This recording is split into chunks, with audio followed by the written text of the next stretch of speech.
This is Let's Talk Business with your hosts, Mark Ebinger and Heather Bain. Now, here's Mark.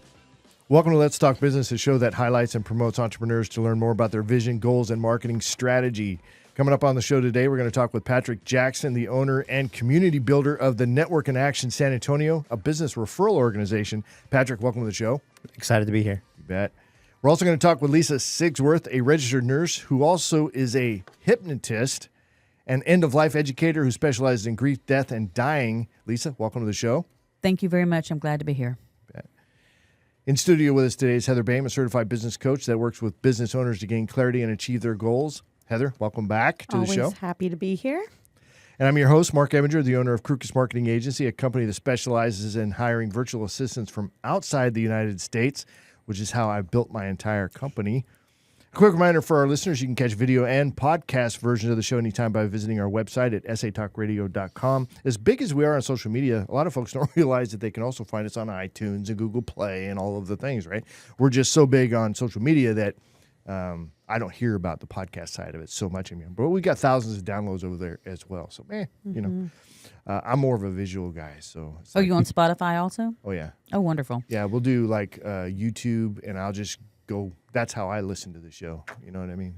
I don't know. Is that good or bad? What do you think, Lisa? I think it's absolutely wonderful. I love the way you think. All right. If you are a business owner in the San Antonio area and would like to have your company featured on the show, visit our website at satalkradio.com, or you can call our office at 210-879-8804. That's 210-879-8804. So podcast is great. You know, we get to know each other a little bit. But how about the Let's Talk Business podcast mixer coming up on January 25th, 2024 from 5:30 to 7:30 p.m. where now we can all kind of come together at Project Cowork Central and interact with each other, learn a little bit more, network, right? Doing some networking. Always a good idea, yeah. Yeah, it is, right? And then doing some business together, which is fun. It's like this is a tangible way to bring all of the guests, which we've had hundreds of them, try and bring them together into a room where we can kind of get to know each other and do some business together. This premier event will bring our show guests and Mega fans together for 2 hours of fun and networking, and is an opportunity to rub elbows with me, your host with the most, and our amazing co-hosts, Genevieve Sims, Heather Bain, and Howie Nestel. The organizers of this event are expert event planners, so you can be sure this will be a fantastic evening. Now, attendance is limited just to 100 ticket sales, so it's like if you're going to go, you need to buy the tickets quick. They're more than a third sold in just a week, and we're expecting everything to be sold out by the end of November. So if you're hearing this announcement for the first time, you need to get over to the website ASAP and grab your tickets. If this isn't the first time you've heard the announcement and you haven't got your tickets yet, then you need to get over there and get them done. Lisa, have you got your tickets already? Not yet. Do you take Cash App? I don't know. It's all through Eventbrite. Oh, it's all That's how we do it. Okay, no So problem. It's Yeah. card, cash, anytime. Patrick, Anytime. Made it legit. See, I like to put people on the spot, right? That's how you do sales. Patrick, Nice. have you even heard about it? I have heard about it. I have not bought my tickets yet. I'm waiting for my boss, aka my wife, to give me the evening off to jump into it. Like, yeah. Just tell her I'm going to be around. I get to hang around Mark and Heather. That should be enough right there. You're right. I'm so sorry. I'll text her now. Let me know if I need to talk to her. Just right? copy she'll paste the link to this hypnotize her. episode. Do that, yes, right. All right. So once again, head over to our website at satalkradio.com. Get your tickets today, and we'll see you at the Let's Talk Business podcast mixer on January 25th, 2024. And if that wasn't enough, let me try and sell you something else. Yeah. So I am super excited about this. So you guys, if you have never had a business coach, you got to have a business coach. Mine is sitting right next to me over here, Heather Bain. Awesome. And we kind of collaborated on this idea of how do we monetize the audience, right, in a way that's productive and good for everybody to come together, and we can provide an elevated service. And that way, a good way, at least one that I think we agree on, is the Facebook group where we can bring people together, share each other's experiences, learn a little bit more about what's going on, and do some business together in that Facebook group community. So we've had over 16,000 subscribers on YouTube, over 5,000 followers on Facebook. I think we're at 5,400 on the Facebook page. We've done over 300 interviews in the last 2 years, and we're reaching more than 110,000 people per month on social media, which I think is pretty awesome. And our podcast fans are made up largely of entrepreneurs and small business owners. So those are my favorite people, right? Those are the people I talk to, which is why I enjoy doing the podcast every week. But now we're bringing the guests, local business community, and fans from all over the country together in our community Facebook group. Now our guests will get increased exposure to the Let's Talk Business podcast community, and fans of the show will get more insight and access to the show guests. So it's guests access to guests, and fans access to guests, and guests access to fans. It's like everybody win, win, win, right? Right? That's what are you laughing about? That's absolutely true. Yeah. Yeah, it's like it. So another thing we talked about was like, how do you get in front of the right people? So you're spending time in front of those right clients. Well, that's a way to do this. The right people that I want to be in front of are entrepreneurs and business owners. So that's, for me, that's my people. Let's bring everybody together. So if this is something that appeals to you, then I would say get early access to the podcast community on Facebook is now available for only $99 a year. So, and we've got 554, I think, is the members in that group so far. So if you've been a guest on the show and want access to our fans, or if you're a fan of the show and want access or want to be able to connect to the guests on a deeper level, head on over to our website at satalkradio.com and learn more about getting early access to this amazing Let's Talk Business podcast community on Facebook. A couple of things that I'm doing. So you know how we do at the beginning of the show? It's like, well, tell me a little bit about your background. It's always something we do, right? But that's not ever a clip that makes it into the social media world. Well, in this group, we're launching the bios. So what I'll do is introduce a business owner to the group.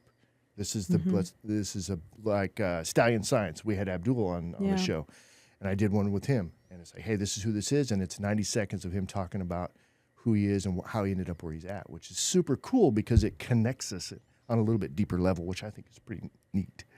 So anyway, lots of ideas coming there, so we're super excited about that.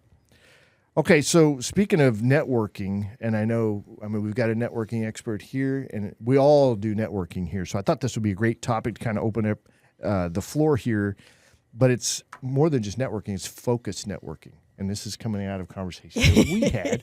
Several conversations that we've had. Let's bring it into the table and talk about it in front of other people. I want to get some witnesses that maybe this is a good thing or not. So focused networking. Heather, what is it? Why is it important?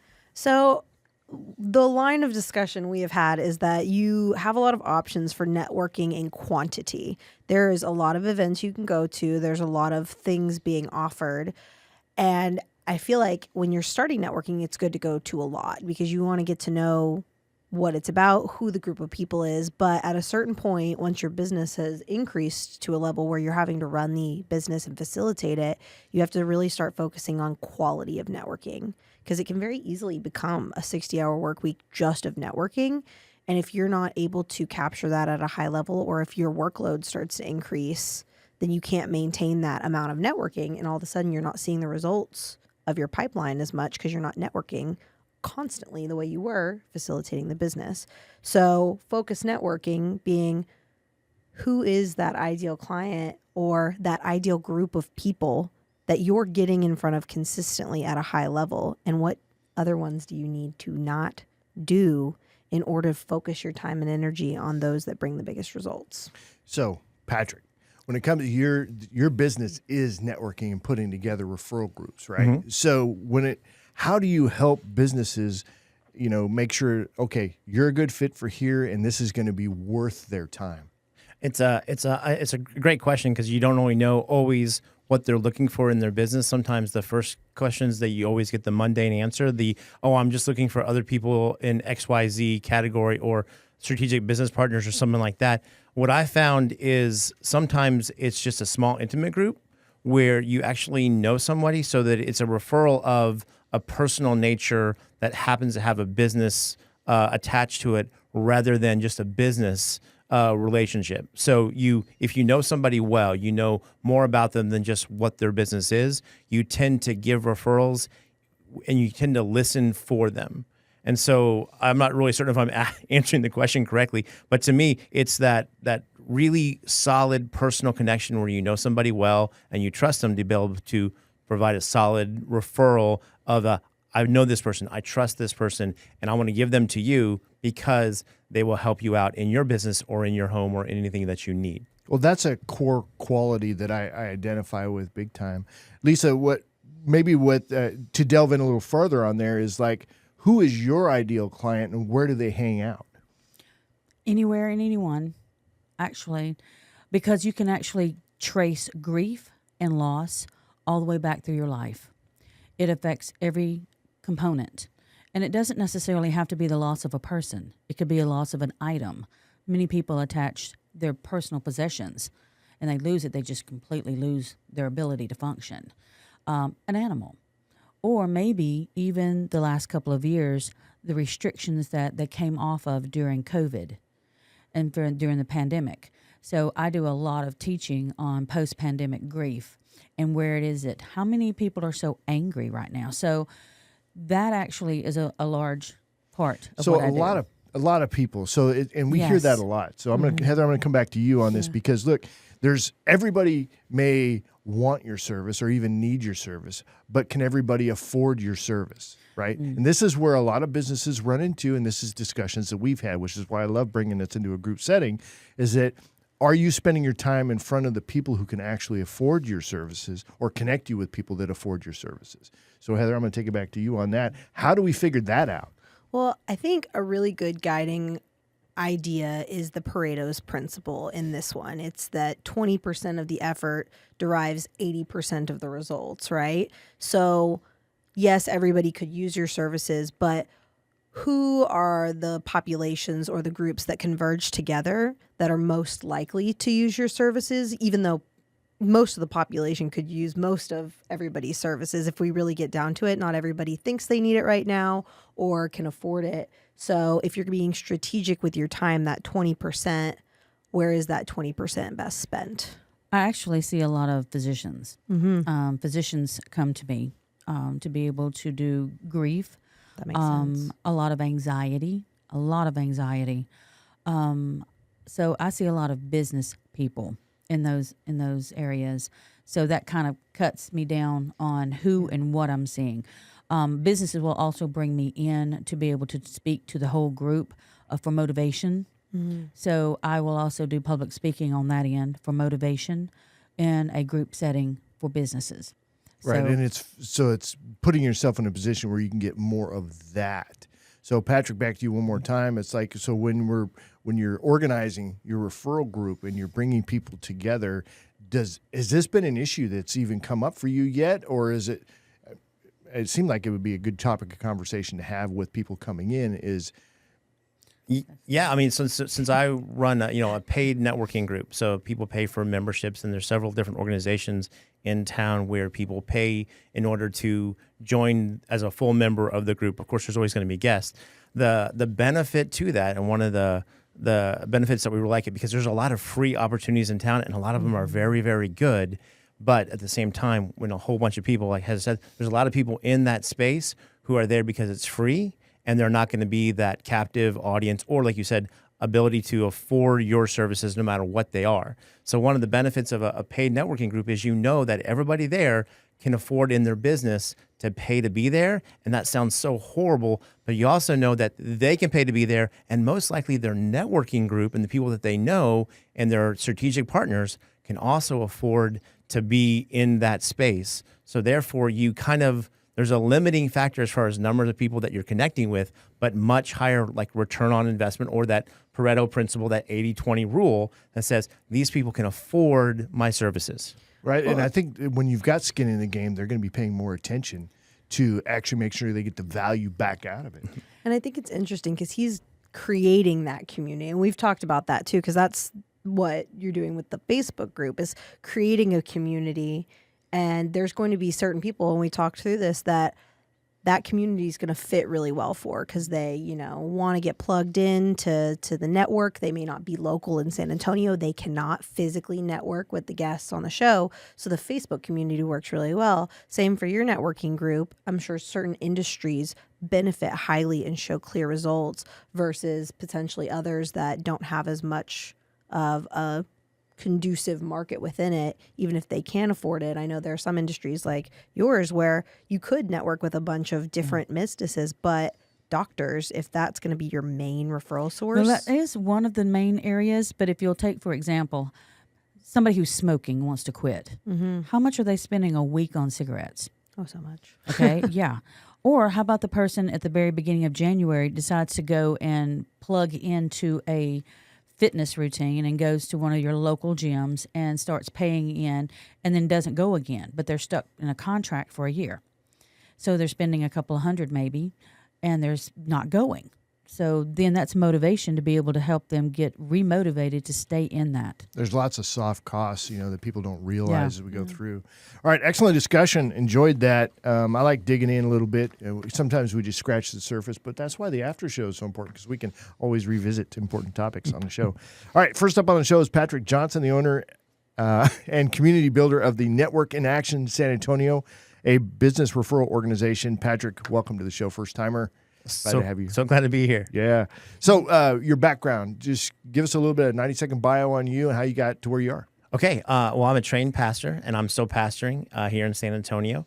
And after I finished my doctoral work, I had trained myself to not sleep. So I wanted to do something else. So I started right before the pandemic, I started a coaching practice, had some great clients, but then the pandemic happened and my clients worked through my system. And so they kind of said goodbye, and I didn't know what to do, but I don't idle well. So I hooked up with this guy out of Florida, and he's like, hey, why don't you write a book? And I was like, okay. So he put me through his process for writing a book.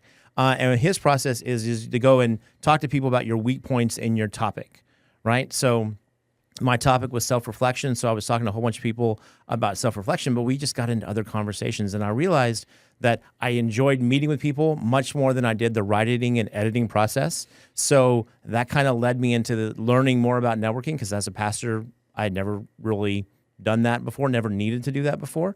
And so got into networking, realized I liked it, realized that there was a potential way for me to kind of do it as a side project. And then kind of through another networking relationship, found an organization out of Houston called Network in Action, and me and my wife discussed it and purchased the franchise rights for the San Antonio area. All right, awesome. Go ahead. I've got just a whole podcast Okay. question off of that. Yeah, right. Okay. I know she does. Go You've ahead. gone through several iterations. You were coaching, you're still pastoring, you were writing, and then through that, it sounds like you found your strength, and now you're utilizing that unique ability to build out your franchise and build this networking thing. How have the results been different in the networking piece versus the other things that you've tried?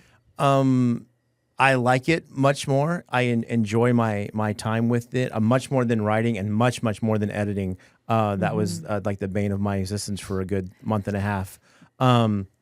The coaching I really liked, but it always felt when I was coaching, it was me and the client, and the client looking for me to provide answers, which also means that I wasn't coaching as effectively as I should be, because I was also still kind of new to it. But I kind of doubted my own ability to make a difference in there. So a lot of the imposter syndrome that I'm hoping that we're going to get into later came into my coaching practice. However, with networking, I'm not the product. I'm not selling a service or something. What I'm doing is just allowing folks to connect together, and in building a network, and I prefer the term community, because I'm allowing them to help each other.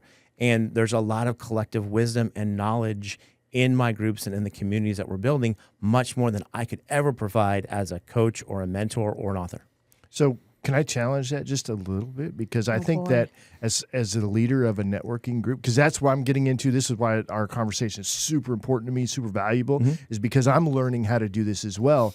And I feel a tremendous amount of responsibility when it comes to bringing business together and facilitating that, and make sure that it's high level, that they're going to get the biggest bang out of that. Like BNI is super expensive, right?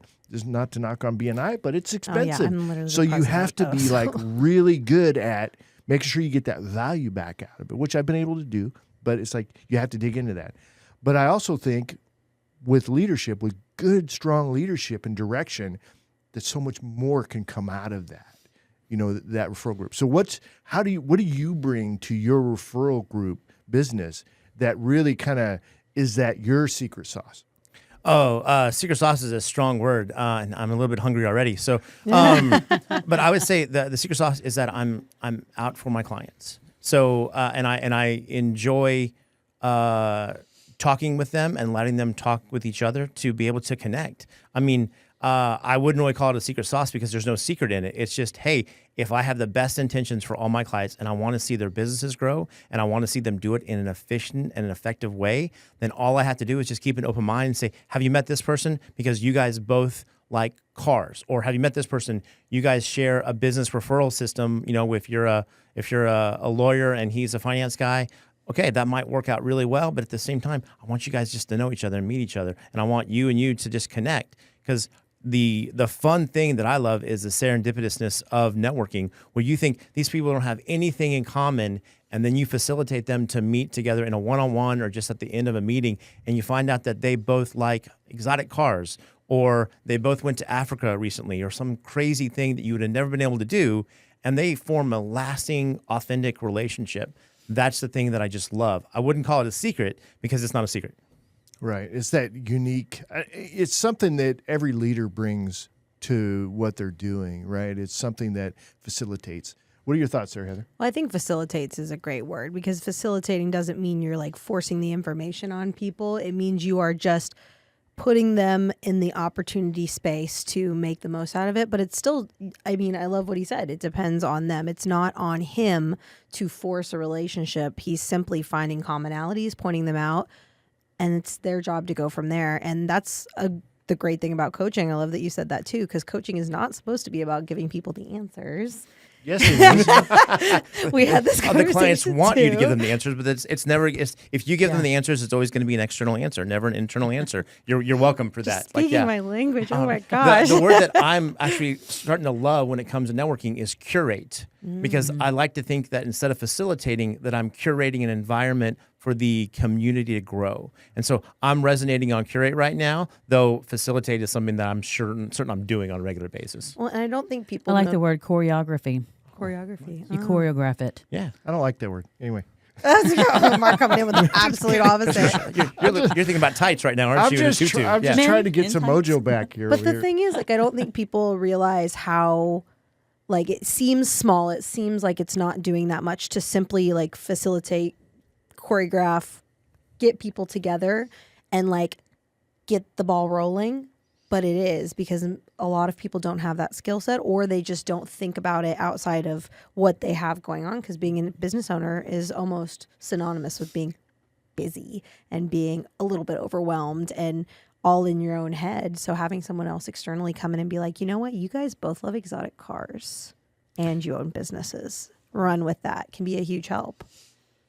So what's the goal with the referral group when you putting one together for San Antonio? Just one? I have one right now. I'm putting one together in the Shirt Cibolo area. Right now, it'll probably launch first of the year. And so the big goal is to be able to make San Antonio a place where people aren't afraid to enter into the entrepreneurial space, either as a second career or as a side career, so that they can join groups, whether it's BNI or NIA or Sang or Bong or any other ones, and say, hey, I know that I can have the relationships quickly so that I can make my business a success and eliminate that fear, which happens in almost all entrepreneurs when they enter into the space. And then when they consider making their side gig their main gig, there's a lot of, just hesitation and fear that I want to try to eliminate. That's a big step. All right. Awesome. So if folks want to get in touch with you, how do they do that? My cell is 918-671-4557. Awesome. Like, Thanks, it's always Pat. a power move when people give out their cell phone numbers. It's like, Is that a power move? I feel like it is kind okay. of, yeah, because it's not like there's no, what is it called, Yeah. gatekeeper. It's like, hey, there. yeah, It's I'm not like, this is afraid. my Give me a cell call phone on my number. cell or Here- send me a here it text. is. I love it. Yeah, good move. I love it. All right. Thanks, Patrick. I appreciate it. Thank you.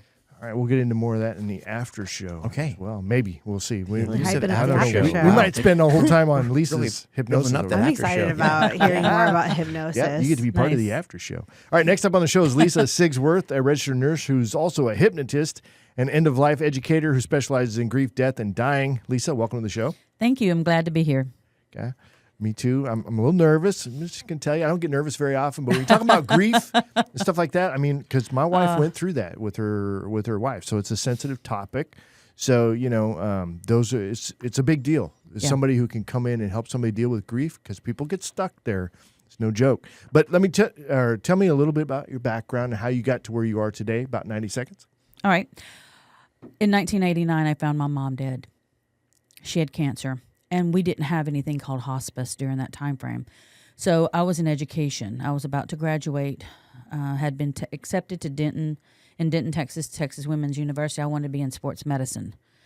And sometimes the universe just kicks you into a different field. And sometimes it just moves you whether you want to be moved or not.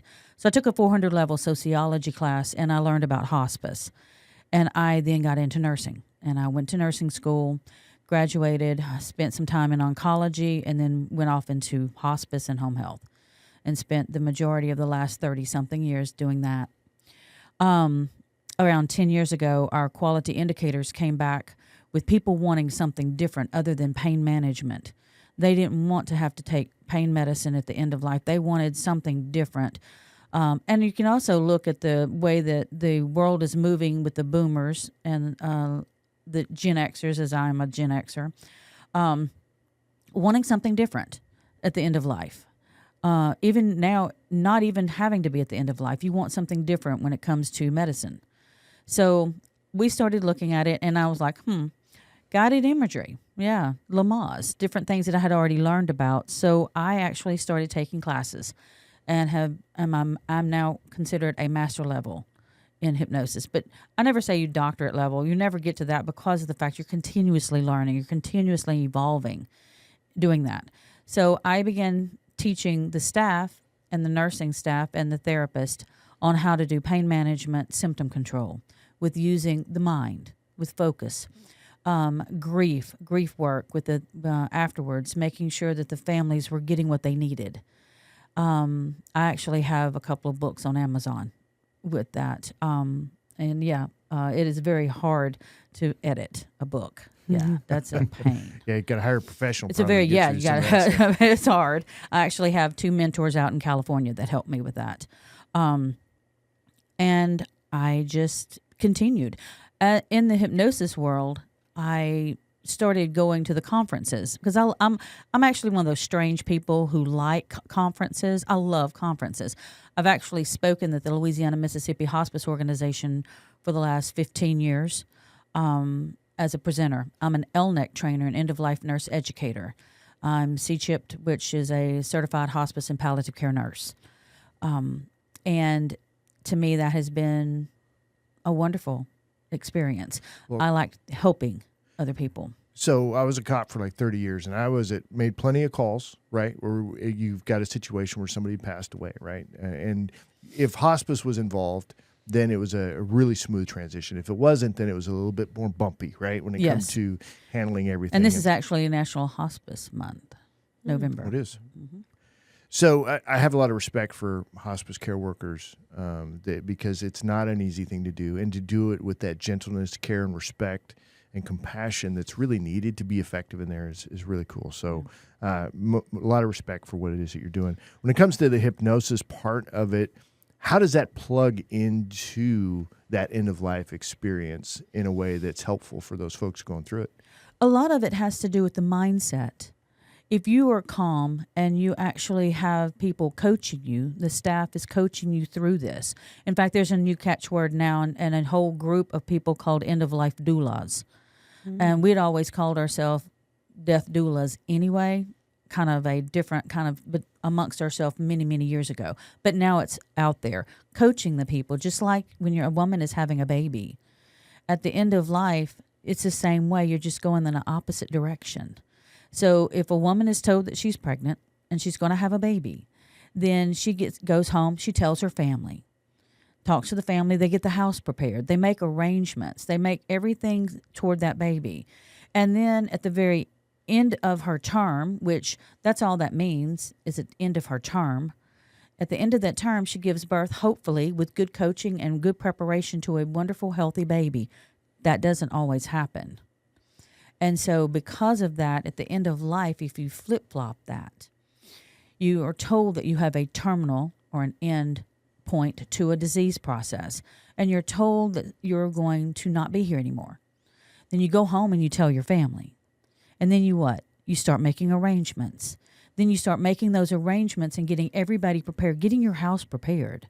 And hopefully at the end of your term, when it comes to that end, with good coaching and good preparation, then you can exit this life and be birthed into the next. So it's a birthing in reverse to that. And I found that with working with, just like in Lamaze, and breathing exercises and different things with that, because Lamaze is actually focus on a spot, focus on this spot, breathing. The same thing happens in the state of hypnosis. A lot of people think, what is hypnosis? Okay, hypnosis is guided imagery. Not necessarily. There's no hypnotic phenomena. That is the difference between guided imagery and hypnosis. Well, then you must stand on a stage and make people cluck like a chicken. No, I don't. I've watched it. I think it's humorous. I was actually telling Patrick earlier, my cousin always takes me when I speak in Vegas, because I speak at the big conferences all over the world.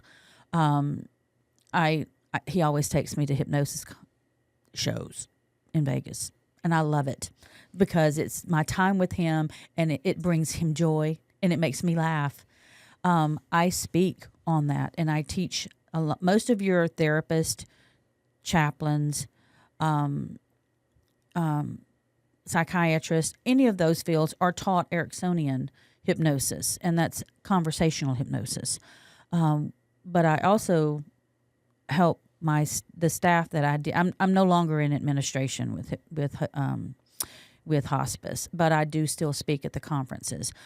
My business is doing the actual groundwork now with hypnosis, with the owners and people. So I'm curious, because mindset is a running theme, and I'm always reading business books and personal development books, because it's just, green juice for the brain, right? And that mental mindset, the positivity, is something that is a running theme throughout all of them. You have to think you can achieve it. You have to believe in yourself. You have to be confident. But I know as business owners, I have dealt with it. I think everyone who's ever owned a business and who's ever, just been a human fights with the negative, more pessimistic side, the apathy, the burnout, the overwhelm. And we were talking about this at my BizConnect seminar last week. So people struggle with that. They know they should be thinking positive, but it seems like they always kind of divert to negative. Does hypnosis help bridge that gap? What does that look like? It can, actually, because it's the way you self-talk. Mm-hmm. And your self-talk will talk you into whatever. The mind automatically grabs the negative. It does. If you're talking to yourself or if you're talking to somebody else, the mind automatically grabs the most negative outcome. We're just wired that way. Mm-hmm. Now, some people are Pollyannas. I love to say that word, Pollyanna. It's Christmas time anyway, which means always happy.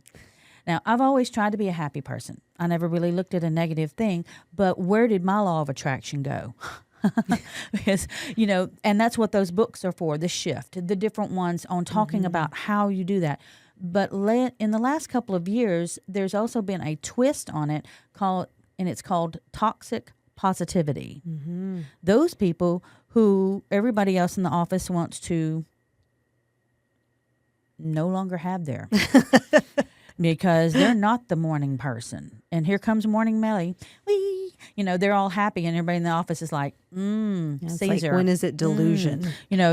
What kind of a delusion are they under? And they're not. They actually have that positivity because they're just a bubbly person. But the flip side of that is that those are also the people who, when they commit suicide, everybody is completely baffled as to what happened. Mm-hmm. So coaching mindset, I do coaching mindset, and I also do transpersonal meditation. I studied that in India. That's a whole different area. But whenever you're talking to somebody, you're needing to align the mental, the physical, the spiritual, and the emotional side. If one of those are out of whack, then your financial side and your professional side is going to be out of line. So you actually have to line those up. And so what hypnosis does is, I don't get in your mind. You're already in your mind. But you put a mirror up to yourself to be able to help you figure that out. Because sometimes it's just you realizing what works and what doesn't work.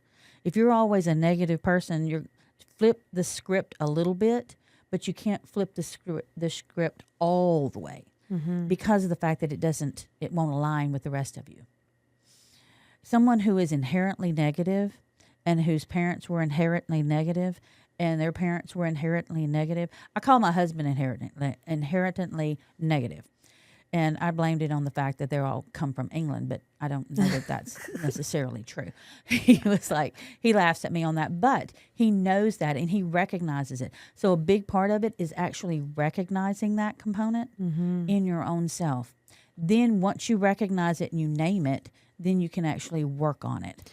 So the hypnosis is not so much to change your mind as it's to give you the tools and the clarity to see. Well, It's the like banging your awareness, head against a wall. Yes. And then somebody comes and just kind of like turns you around. Yeah. A little bit. Well, and it has to fit too, because if it's too far out, to your point, I think, then it's not something that you're going to be able to actually do. Maybe you can adjust a bit, but it's Correct. really not who you are at the end of the day. So let's not try and make a grapefruit an orange. Let's Correct. just leave it as a grapefruit, but let's just put a little sugar on it so it's a little Correct. sweeter. But after so many years of flipping that switch and flipping small things, when you go to look back 5 years, you're not the same person. Right, you made some progress. You've made progress. I We're know going to we're have to coming actually to the leave it end. there, yeah. After show. But we're going to I'm have going to an ask after you show. another question because I've So, got a and really good one. We're going to get into the imposter syndrome when we get into the Nice. after Yeah. show, but All right. that's for the people who are part of that Facebook group. You're going to have to join. That's I'm trapping you. I'm We're like gatekeeping. It's yeah. I got the hook out there and the bait. Anyway, so Lisa, if folks want to get in touch with you, how do they do that? Actually, you can send me an email at lisasigsworth@gmail.com. I have a 985 number, which I still haven't moved from New Orleans. 985-249-0953 is my cell phone. Awesome. But it's lisasigsworth.com. I also have that. Very good. And I'm also Lisa Ford Sigsworth on Facebook. Okay, that's enough, Lisa. I have like a Scantron knockoff. Right? All right. So thank you for that, Lisa. I appreciate it. I really enjoyed that segment. I'm looking forward to the after show as well. All right. As we wrap up this show, a quick reminder, check out our latest podcast and catch video versions of the show anytime by visiting our website at satalkradio.com. And if you want to join the Facebook community so you can get the after show and get the more information, then you can click on the link there and get your membership going. All right. That's going to be it for us for this one. Great job, everybody. And we'll see you in the after show. Thank you. Thank you.